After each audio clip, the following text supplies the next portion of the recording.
학점은행제는 쉽게 말해서 교육부에서 운영하는 온라인 대학이다. 별다른 조건 없이 온라인 수업으로 학위 취득이 가능해서 학력이 없거나 자격 조건을 충족하기 위해 관심을 갖는 사람들이 많다. 자격증 취득 및 응시 자격, 대학교 편입, 학위 취득 등등 많은 사람들이 각각 다양한 목적으로 학점은행제를 진행한다.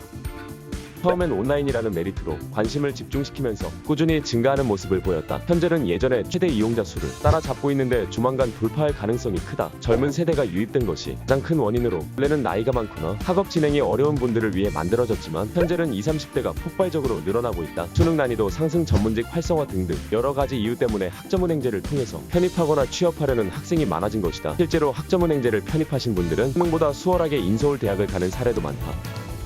물론 이런 장점만 있다면 학점은행제는 이미 포화 상태일 것이다. 엄연히 단점도 존재하며 어떻게 활용하는지에 따라 상황별로 달라진다. 아무래도 학점은행제는 온라인 과정이라 학벌에 대한 메리트가 현저히 낮은 편이다. 대한민국은 학벌주의 사회라 취업하는 데 있어서 상당히 제한되는데 학점은행제 학위증 하나로 대기업은 물론이고 중견기업도 취업하기가 힘든 수준이다. 상식적으로 생각해보자. 회사 대표님 입장에서는 온라인 학위보단 일반 대학교 학위를 선호할 수밖에 없다. 8개월 만에 온라인으로 학위 취득한 사람과 대학 다니면서 여러 가지 경험을 통해 학위 취득한 사람 중에 누구를 택할 것인가? 당연히 후자다. 입시 과정도 비슷하다. 편입하려는 대학교 중에 학벌을 보는 곳들이 있다. 인서울이나 지거국은 합격 사례가 많지만 의학학 대학들은 제한되는 편이다. 아무래도 특수한 학과라서 아무나 선발하진 않는 것이다. 한 가지 좋은 소식을 전달하자면 틀을 보던 약대가 올해부터는 편입으로 선발한다고 한다. 확실히 이전 시험보다 수월해진 것 같던데 약대 준비하시는 분들은 참고하자.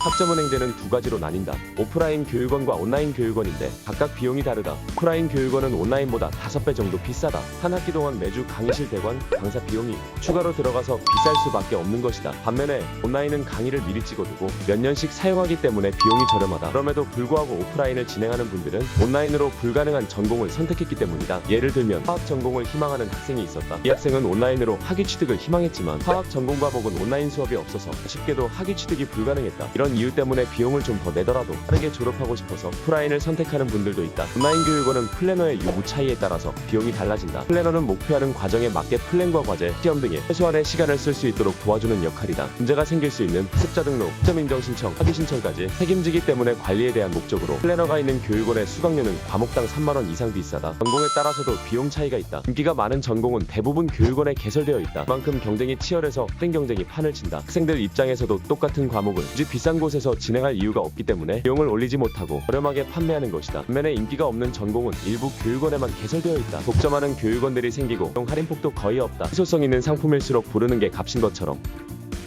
이외에도 학점은행제로 학위 취득이 불가능한 전공들도 많다. 전문 라이센스가 필요한 전공인 과교육과, 간호학과, 교육학과 등이 대표적이다. 또한 전공 자격증을 취득해야지만 학위를 딸 수 있는 전공들도 있다. 학점은행제는 취득한 자격증으로 학점을 인정받을 수 있어서 전공 수업에 대한 학점을 전공 자격증으로 대체할 수 있다. 전공 학점만 자격증으로 채우고 나머진 교양으로 채우면 된다.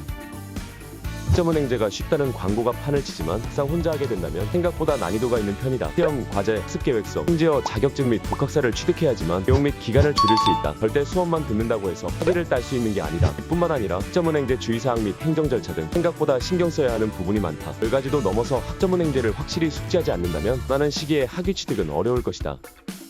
학점은행제 행정 절차는 총 3가지다. 일반 대학교는 학교 측에서 행정 절차를 알아서 처리해주지만 학점은행제는 본인이 직접 해야 한다. 여기서 중요한 점은 행정 절차 기간이 정해져 있어서 무작정 학점을 채운다고 원하는 시기에 학위 취득이 가능한 게 아니다. 학위 취득하려는 기간에 맞춰서 계획을 잘 세워야 한다. 예를 들어 학위 신청은 7월인데 종강이 8월이면 수업을 전부 이수한다고 해도 학위 취득은 불가능하다.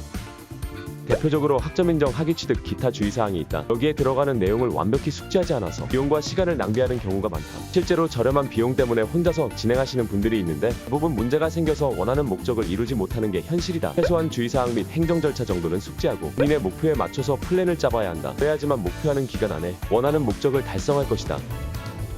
이런 이유 때문에 학점은행제는 플래너가 존재한다. 만약 플래너의 도움이 필요하다면 비용을 좀 더 내서라도 안전하게 마무리하는 게 좋다. 다만 플래너마다 역량 차이가 있고 관리가 소홀해서 실망하는 경우도 많다. 처음에는 결제를 하겠다는 목적으로 성심성의껏 상담을 해주지만 결제 후에는 어떨까? 답장이 늦어지고 소홀해지고 심지어 중간에 연락이 끊기는 경우도 있다. 이게 플래너의 뒷모습이다. 물론 책임감을 느끼고 체계적인 관리를 해주는 플래너도 많기 때문에 상담하실 때 잘 걸러주기만 하면 된다. 아예 상황을 파악해서 플랜을 짜주는지, 어떤 도움을 줄 수 있는지, 학점은행제 외에도 목표에 맞는 다양한 정보를 줄 수 있는지 최소한 이런 기준을 두고 상담을 받아야 제대로 된 플래너 선택이 가능하다. 쉽지 않은 기간 동안 본인의 목적을 달성하려면 플래너 선택이 중요하다는 걸 명심해야 한다.